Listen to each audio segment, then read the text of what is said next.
Federation versus Freedom by Baba Sahib Ambedkar. 3. B. The Federal Executive. The Constitution of the Federal Executive is described in Section 7.1. According to this section, the executive authority of the Federation is handed over to the Governor General. It is he who is the executive authority for the Federation. The first thing to note about this federal executive is that it is a unitary executive and not a corporate body. In India, ever since the British took up the civil and military government of the country, the executive has never been unitary in composition. The executive was a composite executive. That is, the provinces, it was known as the governor in council. At the center, it was known as the governor general in council. The civil and military governments of the provinces as well as of India as a whole was not vested either in the governor or in the governor general. The body in which it was vested was the governor with his councillors. Councillors were appointed by the king and did not derive their authority from the governor general.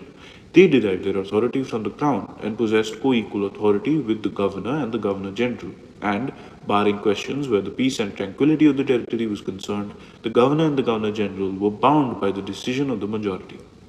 The Constitution, therefore, makes a departure from the established system. I am not saying that this departure is unsound in principle or it is not justified by precedent or by the circumstances arising out of the necessities of a federal constitution. All I want you to note is that this is a very significant change. The next thing is to note about the federal executive is that although the Governor General is the executive authority for the federation, there are conditions laid down for the exercise of his powers as the federal executive.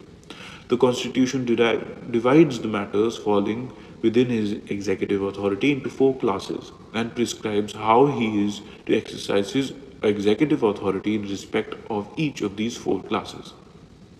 In certain matters, the Governor General, 1, is to act in his own discretion. 2, in certain matters, he is to act on the advice of his ministers. 3, in certain matters, he is to act after consultation with his ministers. 4, in certain matters, he is to act according to his individual judgment.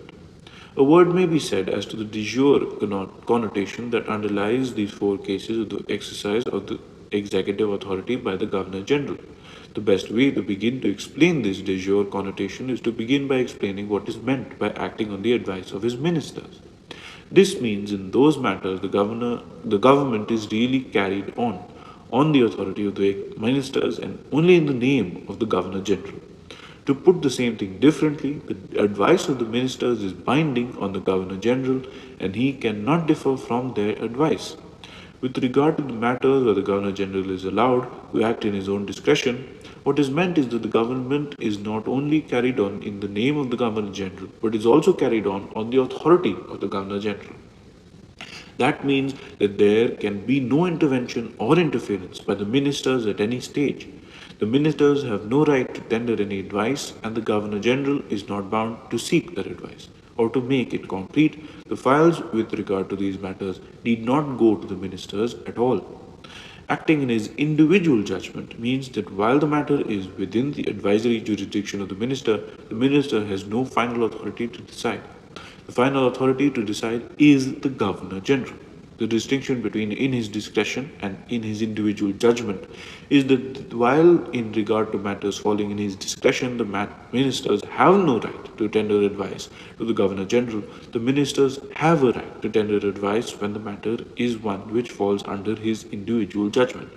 To put it differently, in regard to matters which are bound to his individual judgment, the Governor General is bound to receive advice from his ministers, but is not bound to follow this advice. He may consider their advice, but may act otherwise and differently from the advice given by the ministers. But in respect to matters which are subject to his discretion, he is not bound even to receive the advice of his ministers. The phrase after consultation is a mere matter of procedure.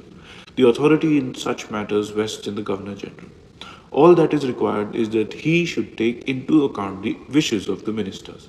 Cases relating to acting after consultation may be distinguished from cases relating to individual judgment in this way.